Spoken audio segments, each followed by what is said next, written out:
rebelión es igual a la brujería. El rey Saúl, como hemos visto en los últimos estudios, está enfrente del profeta Samuel. Dios le había comisionado para que oyera, para que escuchara, para que estuviera atento a su palabra, a su dabar, como dicen en hebreo la palabra de Dios, el dabar de Dios. Sin embargo, Samuel no estuvo atento a la palabra de Dios porque no le interesaba cumplir o hacer o obedecer la palabra de Dios. Dios le dijo: destruye a Amalek, porque no quiero que la memoria de Amalek permanezca, y tú vas a cumplir esa profecía que se le había dado a Moisés de que Amalek iba a ser destruido, por cuanto cuando iban saliendo de Egipto, Amalek fue una tribu nómada del desierto, atacó al pueblo de Dios, y nos damos cuenta que Amalek representa muchas veces en la Biblia nuestra carne. O sea, Amalek, nuestra carne, es un enemigo que traemos dentro de nosotros y está buscando siempre cuando estamos débiles, está buscando atacarnos por la retaguardia.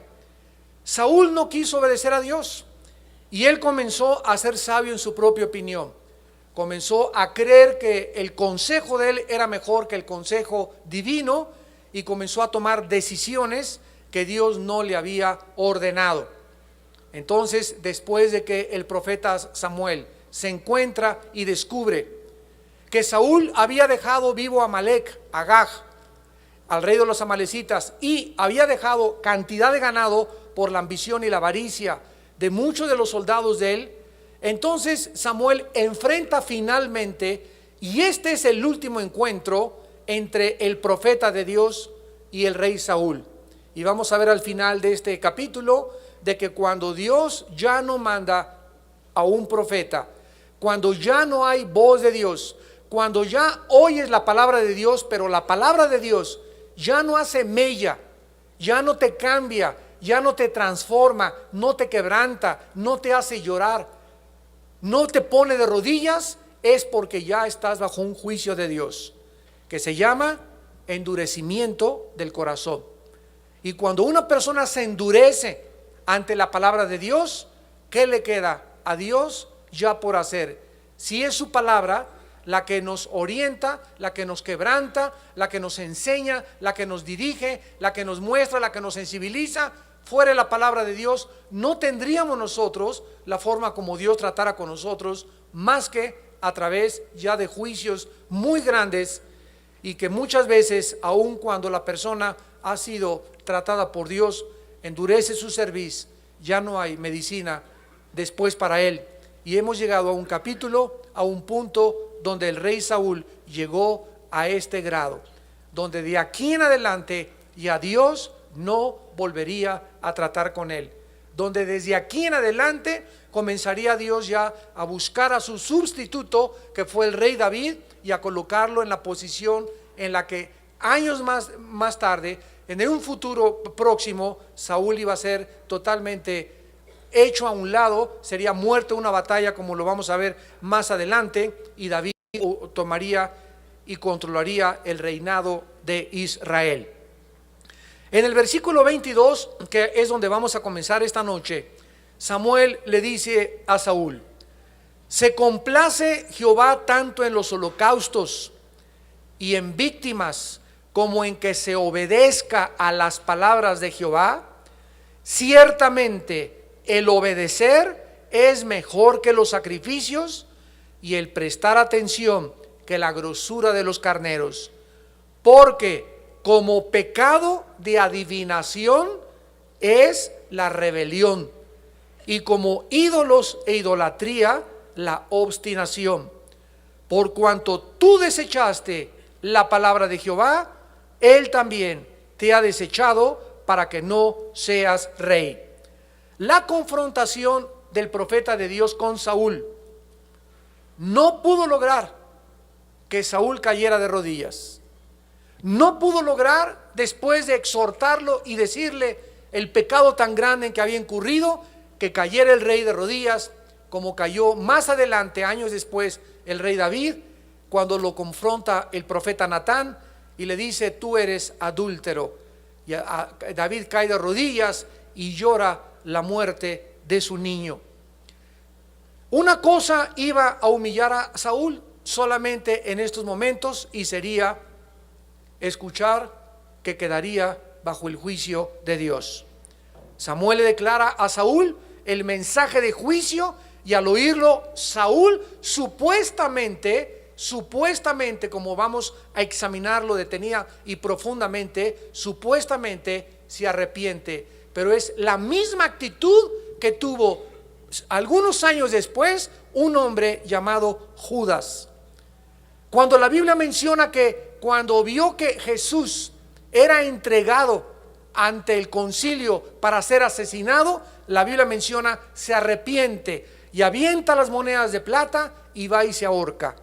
Entonces la Biblia hace una distinción muy clara entre estas dos actitudes. Entre una persona que le remuerde la conciencia, se llama remordimiento, y entre el arrepentimiento verdadero, que es una tristeza producida por el Espíritu Santo en nuestro corazón. Síganme con mucho cuidado. Una persona puede, ante el dolor, por ejemplo, dice el periódico, mató a su hija y mató a sus hijos, y ante la tragedia se voló la tapa craneana de los sesos en el mismo panteón, y ante lo que él vio mató de 3 balazos al amante de su esposa, o arrepentido cayó de rodillas y se suicidó. Y cuando una persona se duele o tiene compasión porque emocional y sentimentalmente algo te afecta, pero no es el Espíritu Santo el que está obrando a través de esta tristeza, se llama remordimiento. En México le llamamos lágrimas de cocodrilo.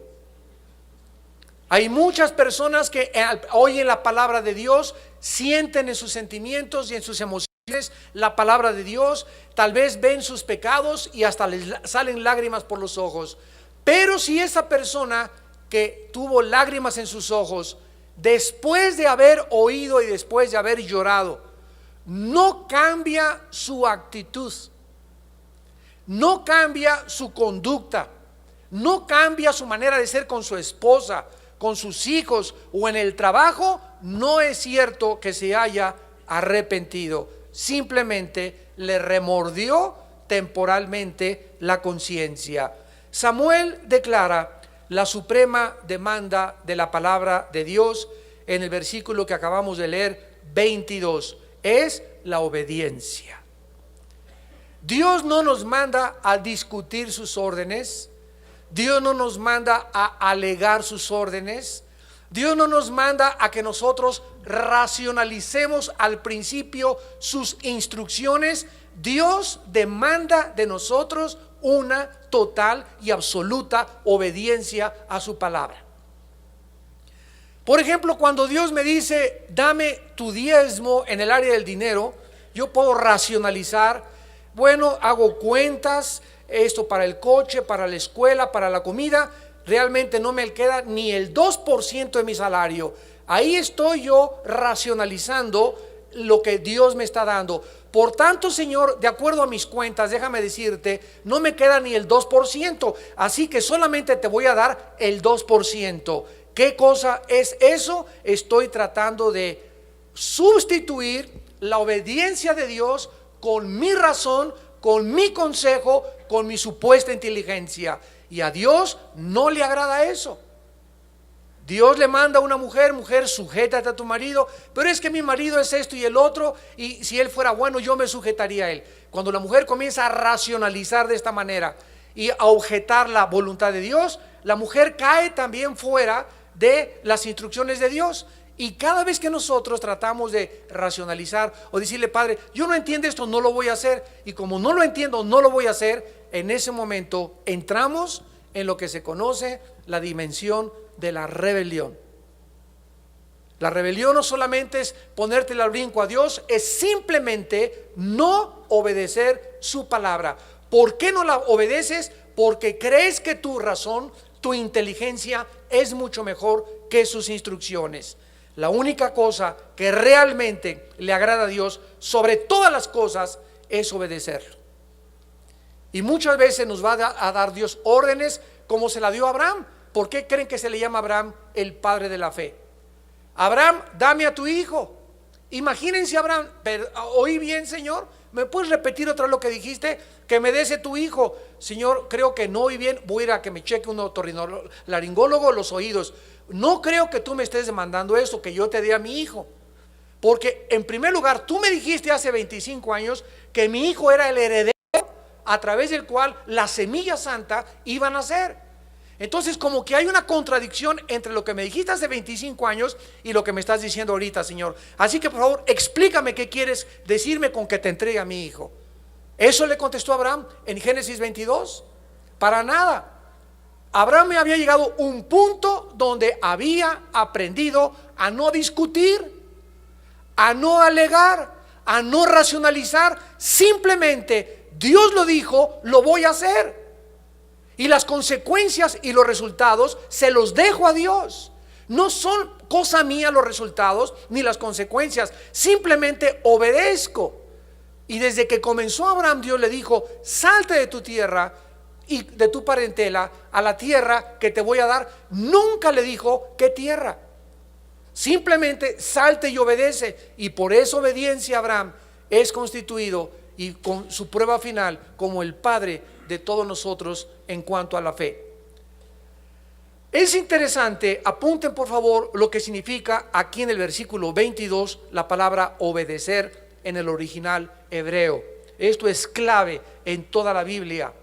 La palabra obedecer es la palabra shama, S-H-A-M-A. Y la palabra shama, que se tradujo obedecer, significa en el hebreo oír. Significa en el hebreo oír. En Deuteronomio 6, todos los judíos cuando entran a las sinagogas y comienzan su servicio, hay una frase que usan, Deuteronomio 6, del 2 a 3, que dice: Shema Yisrael Adonai Elohim Adonai Echad. Oye Israel a Jehová tu Dios uno es. Y es interesante que cuando la palabra hebrea obedecer signifique oír, esto es precisamente lo que uno hace cuando obedece a Dios. Yo no puedo obedecer a Dios si no presté atención, si no lo oí bien.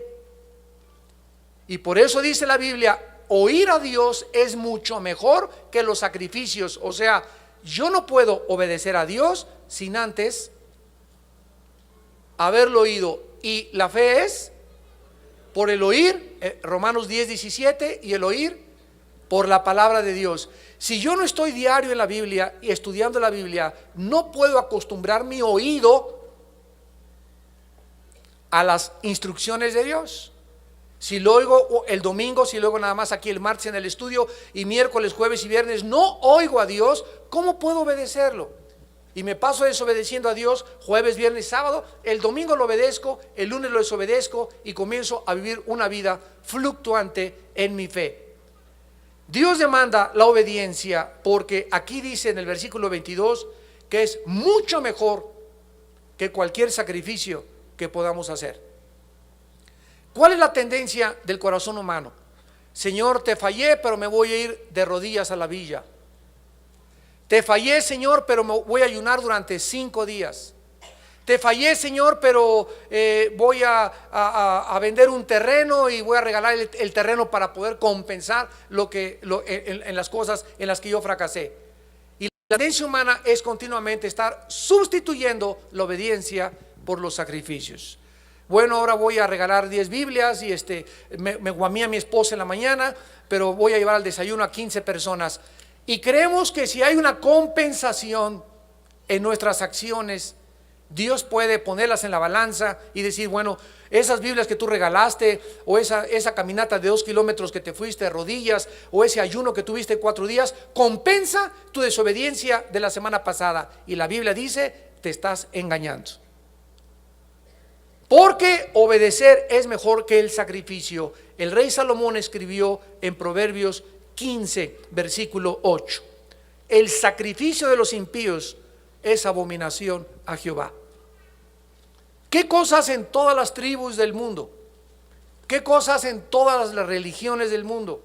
Unos se encierran en conventos, otros se cuelgan nopales en el día de resurrección o en los tiempos de Navidad, otros no comen, otros se acuestan en camas de piedra, otros se amarran como Martín Lutero, se amarraba cordones con espinas y se acostaba en camas de piedra, y todas estas cosas para poder compensarle a Dios y decirle: Señor, mírame lo que estoy sufriendo. Se enterraban en la tierra, se rodeaban de hormigas. Bueno, tantas cosas que a través de la historia el ser humano ha hecho para sustituir la obediencia. Obedecer, hacer caso es mejor que cualquier cosa que le podamos ofrecer a Dios. Es interesante que en el versículo 22 Samuel diga: ciertamente el obedecer es mejor que los sacrificios, pero miren ustedes la siguiente frase: y el prestar atención que la grosura de los carneros. ¿Saben ustedes cuál era la grosura? La grosura es la grasa. Y nunca los sacerdotes, cuando ofrecían un sacrificio, podían la grasa quedarse con ella. La grasa siempre era para Dios. ¿Por qué? Porque si se quedaban con ella, ya después de que se descubriera antes que se descubriera el colesterol, y que todo lo que es grasoso no fue diseñado por Dios para que lo comiéramos, porque nos tapa las arterias, nos bloquea las arterias. Yo a Dios en el área de la salud ya había hecho esta prevención y esta advertencia, pero espiritualmente la grasa simbolizaba la gloria de Dios. O sea que Dios nunca nos deja que nos quedemos con la gloria, con su gloria, porque eso le pertenece a Él, porque su gloria a nosotros nos hace mal. Nos hace mal. Nunca fue diseñado, ¿verdad?, la criatura para que fuera glorificada. La gloria le pertenece a Dios y Él no comparte su gloria con nadie. Entonces, cuando dice es mejor prestar atención que la grosura de los carneros, o sea, ni siquiera me entregues la grasa, le está pidiendo a los sacerdotes: lo que me interesa es mi gloria, y no puedo yo ser glorificado si no soy obedecido. La grasa era la ofrenda más apreciada, pero aún así no era un sustituto para la obediencia. En el versículo 23, Samuel se va mucho más profundamente y hace una declaración terrible: que el pecado de adivinación, y aquí en el hebreo es la palabra kesem con Q, que significa brujería. La brujería se pone en el mismo nivel que la rebelión. Y la pregunta que debemos hacernos nosotros, ¿verdad?, es ¿por qué? Es semejante a la adivinación o a la brujería, porque rebelarse contra Dios, no obedecer a Dios, es meterte en los mismos terrenos de Satanás. ¿Por qué? Porque fue el primer pecado cósmico en la iniciación de la creación divina de los ángeles. Cuando Satanás dijo: no quiero hacer tu voluntad. Antes había una sola voluntad en el universo, solo Dios, y la voluntad de Dios se respetaba.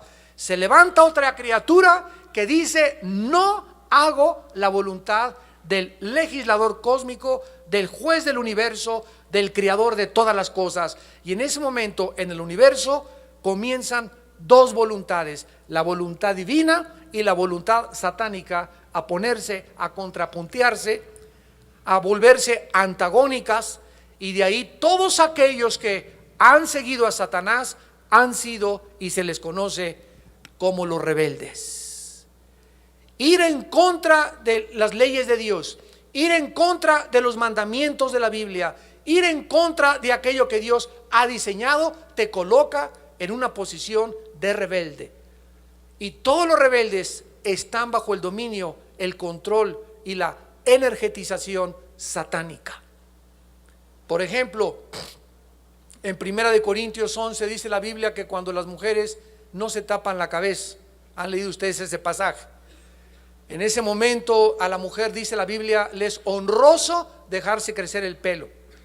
Y si no trae el pelo largo y lo trae corto, que se ponga un velo al entrar a la iglesia por causa de los ángeles. Así dice en Corintios 11.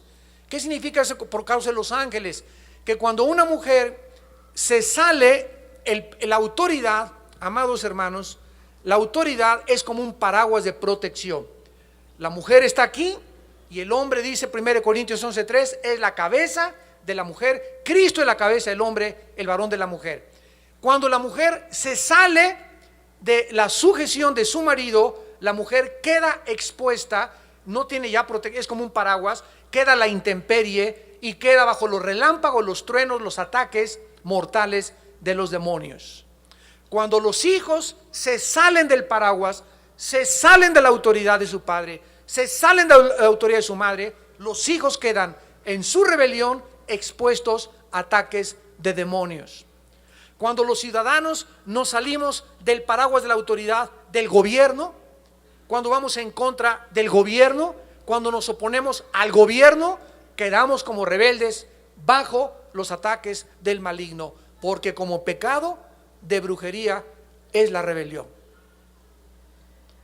La obstinación es semejante a la idolatría, como idolatría la obstinación. Esta palabra obstinación significa patzar en el hebreo, terquedad, hacer tu voluntad, insistir en querer hacer lo que a ti te da la gana, ir en contra abiertamente de los mandamientos de Dios. Y es equivalente a la idolatría, porque cuando una persona dice yo quiero hacer mi voluntad, en ese momento, en tu terquedad, te estás exaltando a ti mismo como Dios. Yo no te necesito a ti que me digas en la Biblia qué tengo yo que hacer. Yo no necesito que me digas que tengo mandamientos. Yo me pongo mis mandamientos. Yo hago mi divina voluntad. Yo hago lo que yo quiero. En ese momento tú te conviertes en un Dios. Y has hecho de ti mismo y de tu propia persona un ídolo. Haces lo que quieres, actúas independientemente de Dios, nadie te dice nada. Como pecado de terquedad es la idolatría, o la idolatría es igual a la obstinación. Notemos que esta rebelión de Saúl y esta cosa de sigo amechado, no pequé, pero como vamos a ver ahorita su conducta de Saúl, no fue tanto el pecado, no fue tan grande el pecado. Está bien que sí, pero Samuel, no exageres. Yo también le ofrecí sacrificios a Dios, pero he hecho otras cosas buenas para Dios. Esta insistencia, esta obstinación, esta terquedad trajo como consecuencia el rechazo y el juicio de Dios. Aquí tenemos a un rey que está siendo abandonado. Y todos nosotros, amados santos, en el Nuevo Testamento hemos sido llamados a ser reyes y sacerdotes. Y aquí estamos viendo que es imposible que una persona pueda gobernar en rebelión. Entonces, estas cosas, estos principios se aplican a nuestras vidas. Porque aquí Dios está tratando con un rey, y este rey es un símbolo de todos nosotros, Saúl. Porque nosotros somos reyes y sacerdotes ante los ojos de Dios. Y Dios nos llamó para gobernar nuestra casa, para gobernar la iglesia, para gobernar la sociedad, para gobernar una nación, para gobernar en tu oficina, pero no como un dictador, sino como una persona que está sometida a la autoridad, y tú tienes autoridad porque estás debajo de la autoridad, porque no hay autoridad sin autoridad. Dios no puede delegarle la autoridad a ningún ser humano si ese ser humano no está debajo de otra autoridad. Porque la autoridad que tenemos y nos es otorgada precisamente porque estamos obedeciendo a otra autoridad fuera de nosotros. Samuel pronuncia el juicio de Dios. Dice el versículo 24: entonces Saúl dijo a Samuel: yo he pecado, he quebrantado el mandamiento de Jehová y tus palabras, porque temí al pueblo y consentí a la voz de ellos. Perdona pues ahora mi pecado. Saúl iba a continuar, aun cuando Dios lo había desechado. Él iba a seguir siendo rey. Él iba a seguir sentándose en el trono. Él iba a seguir caminando en el palacio y durmiendo en el palacio, pero sin la unción de Dios. ¿Y cuántos de ustedes siguen viniendo a la iglesia, siguen viniendo a los estudios? No pasa nada todavía, ya tienes 6 meses con la amante, que estás robando, con pornografía, y tú normal, como si nada, sin que te des cuenta que ya hace mucho tiempo Dios te abandonó. Pero te vas a dar cuenta, como Sansón se dio cuenta demasiado tarde. Y cuando Sansón lo amarraron y antes las rompía las cuerdas y mataba a los cientos, miles de filisteos, y a los leones como cabrito les abría la mandíbula y cargaba puertas de como 300 kilos de peso, porque el Espíritu de Dios lo capacitaba para esa fuerza sobrenatural. Llegó un momento en que Sansón pecó y Sansón pecó y Sansón pecó, y nunca se dio cuenta hasta cuando ya no pudo romper las cuerdas, que el Espíritu de Dios le había abandonado. Y esto es una cosa trágica para cualquier persona que sigue a Jesucristo. Que tú en la vida estés actuando como nada y te creas que eres cristiano, te creas que eres cristiana, y sin embargo la unción de Dios la has perdido.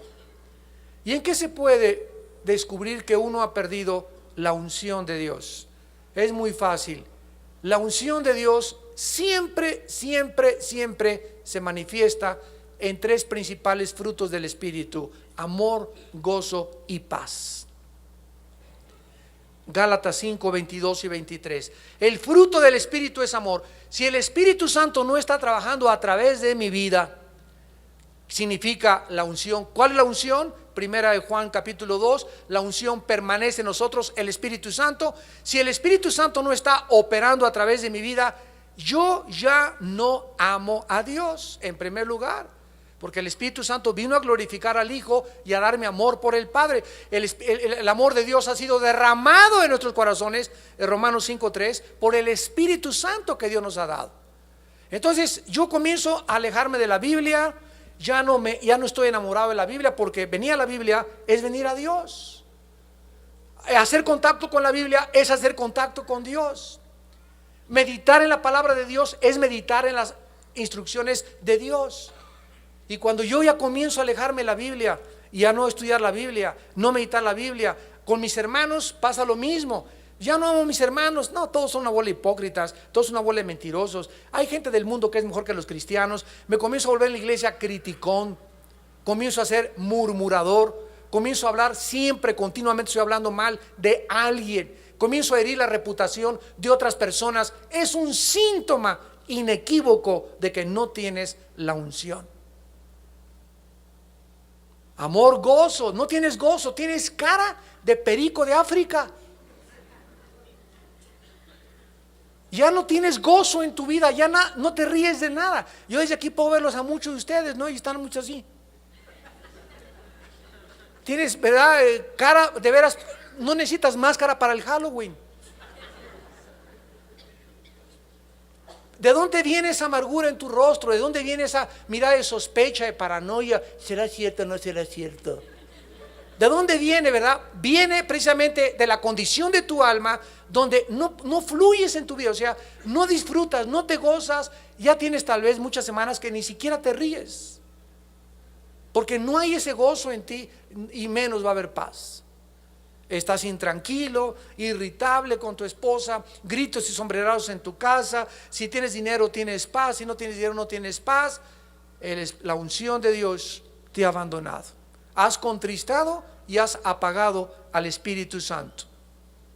Al oír las palabras de su juicio, Saúl comienza a confesar su desobediencia, y vean ustedes detenidamente cómo manifiesta su corazón. Versículo 24. Saúl le dice a Samuel, cuando escucha, ¿verdad?, que ha sido desechado como rey, y le dice: yo he pecado, he quebrantado el mandamiento de Jehová y tus palabras, porque temía al pueblo y consentía la voz de ellos. Perdona ahora mi pecado y vuelve conmigo para que adore a Jehová. Esta confesión fue una confesión débil y forzada, inadecuada, porque no hizo que él tuviera verdadero arrepentimiento, sino que lo hizo porque seguía teniendo temor de sus soldados. Seguía temiendo la voz del pueblo, del populis. Aquí tenemos claramente a una persona que cede a la presión del pueblo en lugar de obedecer a Dios. ¿Es acaso ese tu caso? ¿Tu familia? Ay, no seas payasa, no seas religiosa, viste de Drácula en Halloween a tu hijo y tú cedes a la presión de tu familia y contrapones y te opones y te rebelas a la voluntad de Dios.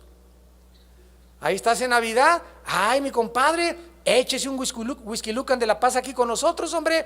Vamos a brindar aquí hasta por Santa Claus. Al ratito Santa Claus va a venir. Ay, muy religioso, ¿no? No, que está bien que sea cristiano, pero no les digas a los de tu religión que no te hagan fanático, que no seas extremista. Y cedes a la presión de la gente y desobedeces a tu Padre Celestial.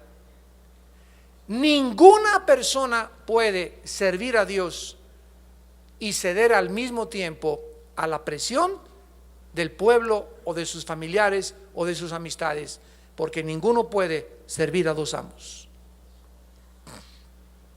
Y lo mismo pasa con los gobernantes. Todos los gobernantes que cuando comienzan a gobernar no tienen la ley en medio de sus ojos y la justicia en medio de sus ojos, y si el pueblo dice queremos eutanasia, sí al aborto, sí al aborto, sí al aborto, sí a la clonación, sí a la clonación, entonces ceden sus convicciones, saben que está mal, como Pilato sabía que ese hombre era justo, y se lavan las manos, porque nunca son personas de convicciones. Siempre la presión de tus familiares, la presión de tus amigos es más fuerte que tus convicciones internas. Y la única forma en la que podemos nosotros contrarrestar esa presión bajo la cual todos estamos continuamente expuestos, estamos expuestos a una presión moral y filosófica. Todos ustedes jóvenes llegas a la escuela y vas a estar bajo la presión de que venimos del chango, usa condón, Dios no existe, no hay principios, ahí tienes 30 años y eres virgen y eres quinto, ¿verdad? No seas tonto, ¿para qué exageras? Tú ya deberías de tener relaciones sexuales. Y esa presión moral y esa presión filosófica bajo la cual nos encontramos los cristianos solamente va a poder ser rechazada y resistida si el que mora dentro de ti es mayor que el que esté en el mundo. Y puedes decir amén cuando lo hayas resistido. Cuando hayas dicho verdaderamente, resistí la presión, no hice lo que la mayor parte de las gentes pensaban que yo iba a hacer. Porque mayores, o sea, tus convicciones son más fuertes internas que la presión externa. Es la única forma de poder defenderte, porque la presión externa tiene un objetivo. La presión de afuera del mundo tiene el objetivo de que le abramos la puerta, y al rendirnos a la presión de la gente, a la presión de los familiares, a la presión de las amistades, le abrimos la puerta a esa presión para que entre el enemigo y robe de nosotros y saque de nuestro corazón la semilla de la fe. Cuando Pablo le dice a Timoteo, guarda el depósito, le está diciendo a Timoteo, hay algo, Timoteo, vas a pasar por un valle de sombras de muerte y te van a jalar y te van a rasgar. Y el diablo va a mandar personas. ¿Por qué? Porque todo el propósito y el sistema del mundo está diseñado para tratar de sacarte esto, que es el tesoro más grande por el cual debemos dar nuestra vida, nuestra fe.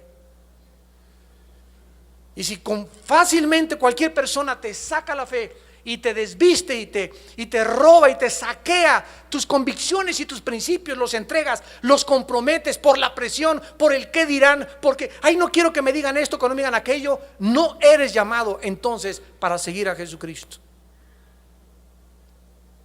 Y esto fue lo que comenzó a disolver la espiritualidad del rey Saúl. Obviamente, cuando los soldados vieron las riquezas de los amalecitas, Cuestionaron a Saúl y comenzó Saúl, hombre, no, ¿cómo vamos a dejar esas vacas, esos becerros? Tu Dios te dijo esto, pero mira, vamos a llegar y vamos a hacer un banquetazo. Además, ahora que llegues, dile al profeta que vamos hasta para el sacrificio sirven las ovejitas. Y Saúl cede a la presión de sus soldados porque temía más al hombre que a Dios. Temía más al hombre que a Dios.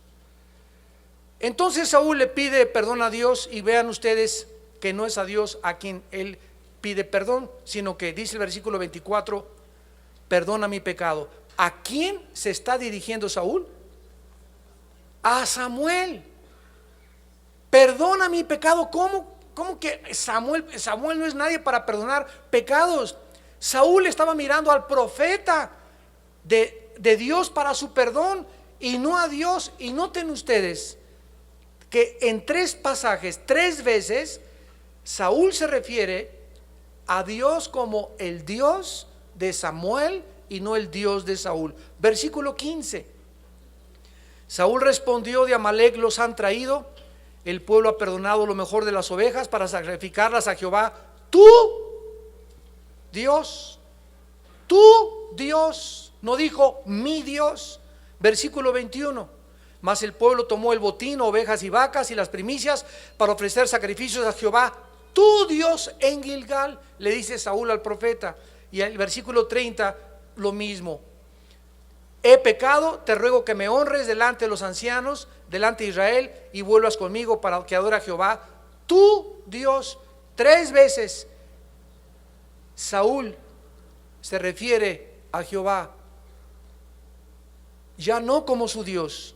Parece que ya en este momento no existía una relación íntima entre Saúl y Dios, y era lógico. La comunión íntima de Jehová es con los mansos y los humildes y los que temen su nombre. Dios no puede tener una comunión íntima con alguien que ha decidido hacer su voluntad, con alguien que ha decidido rebelarse e ir en contra de sus mandamientos y en contra de sus principios. Y Saúl ya comienza a revelar, ¿verdad? Que también observamos en el versículo 25 que le dice: vuelve conmigo para que adore a Jehová. En segundo lugar, ya Saúl tampoco podía adorar a Dios si no estaba Samuel con él. Ya necesitaba a otra persona para que lo acompañara a la adoración. Ya no podía él tener ni una relación íntima con Dios, ni tampoco una adoración íntima con Dios. Tenía que ser a través de un intercesor. Cuando Dios claramente les había dicho que Él era un Dios real y que podían acercarse a Él en el momento que ellos quisieran. Saúl comienza a alejarse de Dios y cae el irrevocable juicio de Dios. Versículo 26. Samuel responde a Saúl: no volveré contigo, porque desechaste la palabra de Jehová, y Jehová te ha desechado para que no seas rey sobre Israel. El veredicto es confirmado. Dios rechaza definitivamente a Saúl. Recordamos que Saúl le acaba de pedir a Samuel que regrese, acompáñame para que conduzcas un servicio de adoración en mi casa. Samuel se rehúsa a ello y le confirma el juicio sobre su vida.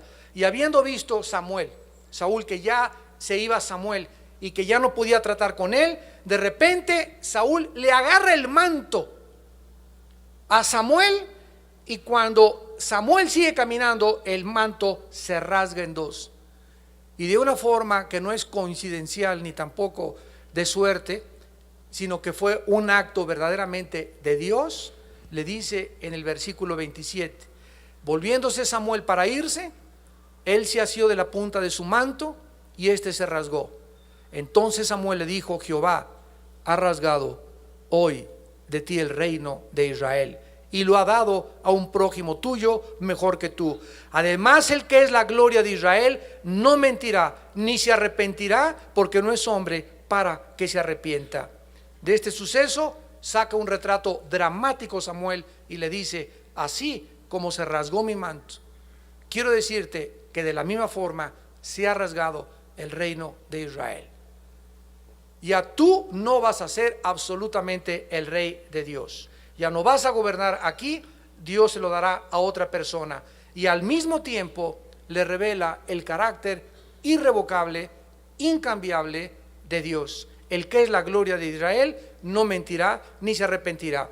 Aquí es importante que nosotros estudiemos esta palabra arrepentirse, porque se ha malinterpretado durante muchas veces y de muchas formas. Y mucha gente dice, ¿cómo puede Dios arrepentirse? ¿Qué significa esto que Dios se arrepiente? Y la palabra arrepentirse, que es la palabra naham en el hebreo, se escribe nacham con ch, nacham, significa cambiar de propósito o de curso de acción. Cuando Dios nos dice arrepiéntanse, nos está diciendo cambia tu caminar, Armando, cambia el curso y las sendas por donde te encuentras ahorita caminando, cambia tu curso de acción, ya no hagas esas cosas. Entonces esto implica que nos demos una media vuelta y que cambiemos totalmente nuestro propósito y nuestro curso de acción y tomemos los caminos de Dios. Dios nos llama a cambiar de propósito del mal hacia el bien. Pero cuando la Biblia dice Dios se arrepintió, Dios está diciendo voy a cambiar mi manera de tratar contigo. Voy a cambiar el curso de acción. Yo tenía para ti este camino, pero como tú has insistido en tu rebelión, ahora te voy a llevar por otro camino. Y por ese camino que va a ser de amargura, de tristeza, de espinas, de lamento, de vergüenza, de culpa, tal vez en tu tribulación te volverás a mí. Entonces, Dios no se cambia jamás del mal hacia el bien. El arrepentimiento de Dios tiene que ver con la forma de tratarnos. Cuando dice Dios no se arrepentirá, significa que Él ya no va a cambiar su curso de acción en cuanto a lo que ha profetizado a Saúl. Tú ya perdiste el reino y no me arrepiento de esto. Jamás voy a arrepentirme, o sea, nunca cambiaré mi curso de acción para que tú vuelvas a ser rey en Israel. Y en el versículo 35 dice, y nunca después vio Samuel a Saúl. Samuel lloraba a Saúl y Jehová se arrepentía. No que no se arrepiente, o sí se arrepiente. ¿Se dan cuenta que aparentemente hay incongruencias? Si comparamos el versículo 29 con el versículo 35, en el versículo 29 dice, Jehová no se va a arrepentir porque no es hombre para que se arrepienta. Y en el 35 dice, Jehová se arrepentía de haber puesto a Saúl por rey sobre Israel. ¿Cómo podemos compaginar estos dos versículos o estas dos aparentes contradicciones? Muy sencillo y muy fácil. Una vez sabiendo lo que significa etimológicamente la palabra arrepentirse, podemos entenderlo. En el versículo 29, Dios no se va a arrepentir, no va a cambiar su curso de acción, no va a cambiar su propósito en cuanto a que Saúl regrese al reino. Y en el versículo 35, Jehová se está arrepintiendo, Jehová está cambiando su curso de acción por haber puesto a Saúl por rey en Israel. Entonces en el versículo 29 él dice que no es hombre para que se arrepienta como los hombres. Dios no se arrepiente como nosotros. Nosotros nos arrepentimos del mal hacia el bien. Dios simplemente cambia su curso de acción, cambia su propósito en cuanto a nuestra actitud. Esto es una revelación tremenda, porque esto nos habla de que cuando nosotros vamos en contra de la voluntad de Dios, Dios cambia su manera de tratarnos. Y es lo que dice Hebreos 12 en el Nuevo Testamento. Si soportáis la disciplina bajo la cual todos necesitamos y aguantamos el castigo de Dios, Dios los trata como a hijos. Pero si no aguantamos la disciplina de Dios y nos rebelamos, ya no aguanto esto, ya no te quiero por esto, y mi carro me lo chocaron, y me robaron esto, y para esto soy cristiano. Si tú no aguantas y no soportas con paciencia esperar a que Dios te revele por qué está tratando así con tu vida, Dios no puede tratarte como a un hijo. Dios te va a tratar como a un bastardo. Yo no puedo enseñarle a nadie que no se deje enseñar. Si llego a una clase, a un salón de clases, y le voy a dar la geografía, y se para un muchacho, yo sé más que usted, yo no necesito que me enseñe usted, yo no quiero geografía, ¿a qué vienes a la escuela? Vete, a ti no te puedo enseñar. ¿Por qué? Porque tú necesitas ser manso para poder ser enseñado. Y si tú como cristiano no bajas la cabeza, Padre, hágase tu voluntad, enséñame tus caminos, enséñame tus mandamientos, quiero contristarme, quiero quebrantarme delante de tu presencia, quiero que me muestre verdaderamente en qué estoy mal, en qué le estoy regando, en qué debo de cambiar. Dios nos trata como a hijos. Dice en Santiago 1, reciban con mansedumbre la palabra implantada en vuestros corazones.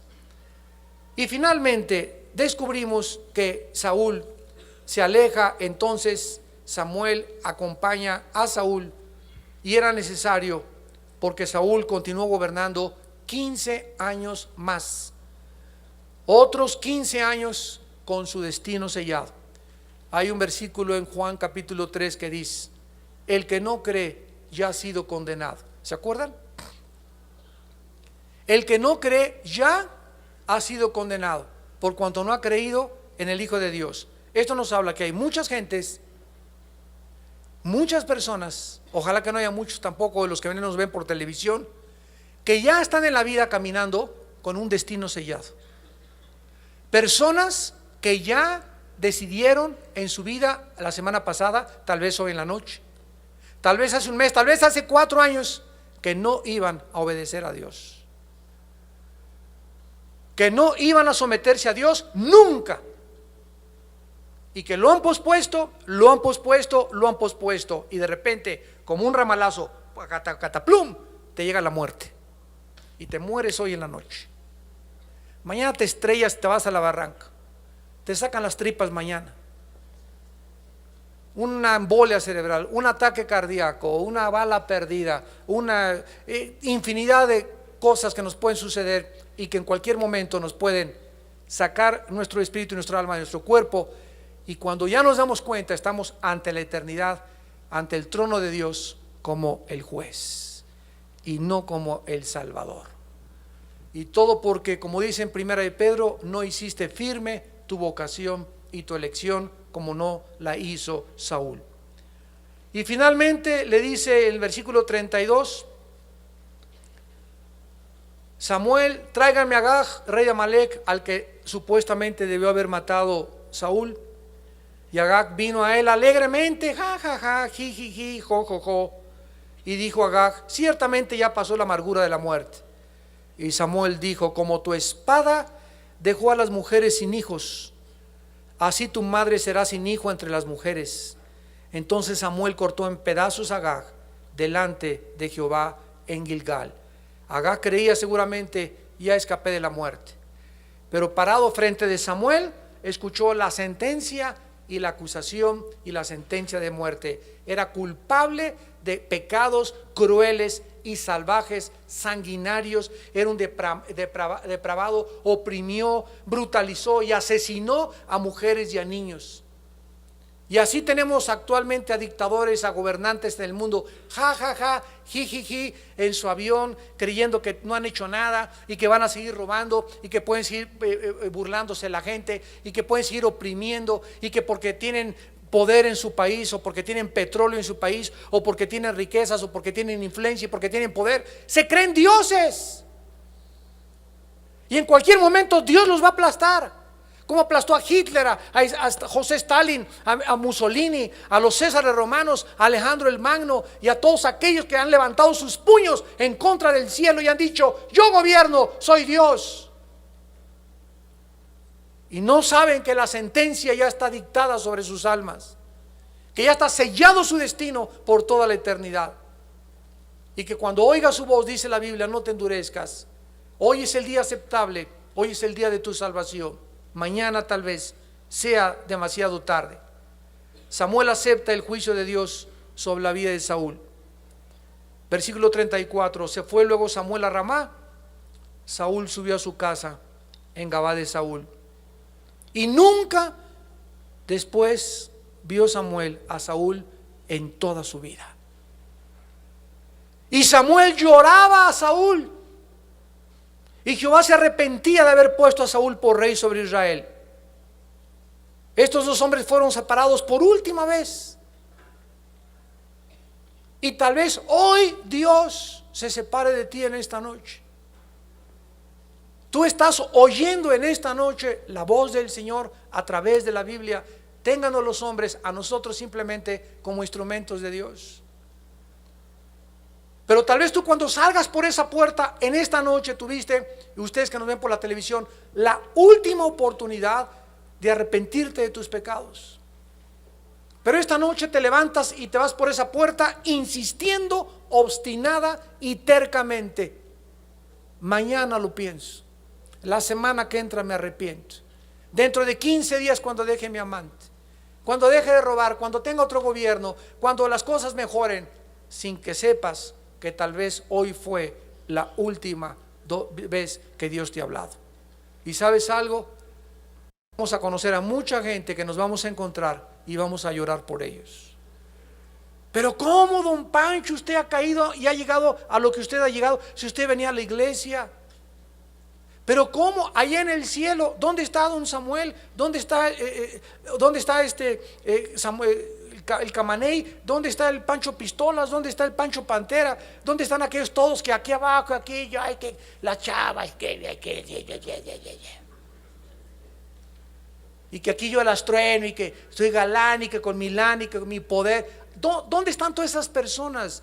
Llegará el momento en que se van a llorar por ellas, porque jamás quisieron abrazar la cruz de Jesucristo.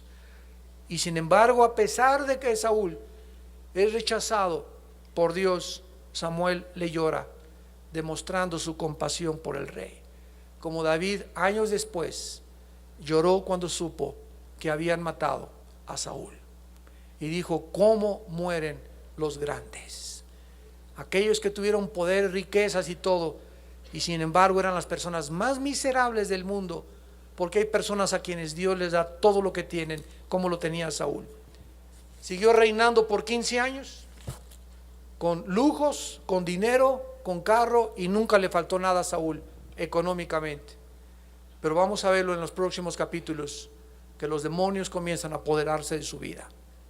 Y comienza a perder la razón Saúl, y comienza a desvariar mentalmente, y comienza a proferir incoherencias y a portarse de una forma totalmente anormal. Porque cuando el Espíritu de Dios nos abandona, no queda un vacío. Ese vacío lo llenan otras criaturas invisibles, espirituales, que la Biblia llama demonios.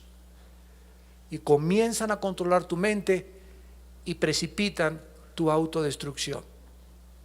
¿Cuántos en esta noche no quisieran llegar al grado y al punto donde llegó Saúl? ¿Cuántos de ustedes tal vez hoy, al igual que Saúl, Dios ha enviado un profeta por última vez? ¿Y por cuántos de ustedes algún día tendremos que llorar? Porque no quisieron hacer ni obedecer ni oír la voz de la palabra de Dios. Oremos. Padre, te damos gracias en esta noche por tu palabra y por darnos cuenta que tú no puedes gobernar a un grupo de rebeldes. Tú gobiernas a un grupo de seres humanos obedientes que han aceptado someterse, rendirse a tu preciosa, buena y santa voluntad. Y si invocáis por Padre aquel que sin acepción de personas juzga a todos según sus obras, conduzcámonos en temor durante todo el tiempo de nuestra peregrinación. Porque Dios ama el corazón contrito y humillado y no lo despreciará. Él les fortalece en el tiempo de la angustia, y Él ha dicho: no te dejaré ni te desampararé. Pero no te alejes de mí, dice el Señor. Antes exhortaos hoy, en tanto que se dice hoy, para que ninguno se endurezca por el engaño del pecado. El pecado engaña nuestra vida, nuestros razonamientos, nuestros sentimientos son engañosos si no están guiados por el Espíritu Santo. Y Dios te pide en esta noche que te vuelvas a Él, que dobles tu rodilla ante Él que aceptes obedecer su voluntad, porque Él nos da el poder para obedecer. Si en tu corazón Él puede ver que anhelas seguirlo, negarte a ti mismo, cargar tu cruz y seguirlo. Las personas en esta tarde que quieran entregarle a Cristo su vida por primera vez, háganlo hoy. Hoy es el día de tu decisión. Hoy Dios te ha llamado a que hagas una decisión que va a destinar tu futuro y va a marcar y sellar tu destino por toda la eternidad. ¿Qué quieres escoger en esta noche? ¿La bendición o la maldición? La bendición, dice el Señor, si tú me aceptas, me obedeces y te rindes a mi voluntad. Y la maldición es para los rebeldes, para los impíos, para los perjuros, para los homicidas, para aquellos que están continuamente en contra de lo que un Dios santo ha hecho por nosotros en una cruz. La muerte de Cristo nos habla de un juicio eterno que espera a millones de almas en el infierno, de un juicio que el Hijo de Dios llevó a nuestro lugar al pagar con su sangre por nuestros pecados, de un juicio que no tienes tú que llevar si tú aceptas a Cristo en tu corazón en esta noche. Y si tú lo quieres hacer y las personas que nos ven por la televisión quieren invitar a Cristo en este momento a tu vida, dile: Señor, te pido perdón por mi vida, me arrepiento con todo mi corazón de mis pecados, porque no he hecho tu voluntad, no te he obedecido, he querido hacer mi voluntad, y te pido que me perdones y me laves con tu sangre. Creo que en la cruz tu Hijo pagó por mis pecados con su vida, con su sangre, y que a los 3 días resucitó de los muertos. Y ahora, Señor Jesucristo, te pido que entres a mi corazón. Te recibo como mi Dios, como mi libertador, mi sanador, para que tú me puedas cambiar y tú me puedas dar el poder de vivir para ti. Y te doy las gracias por haberme traído en este momento a escuchar tu voz, porque tal vez era demasiado tarde el día de mañana para el destino de mi alma. En el nombre de Jesús, amén.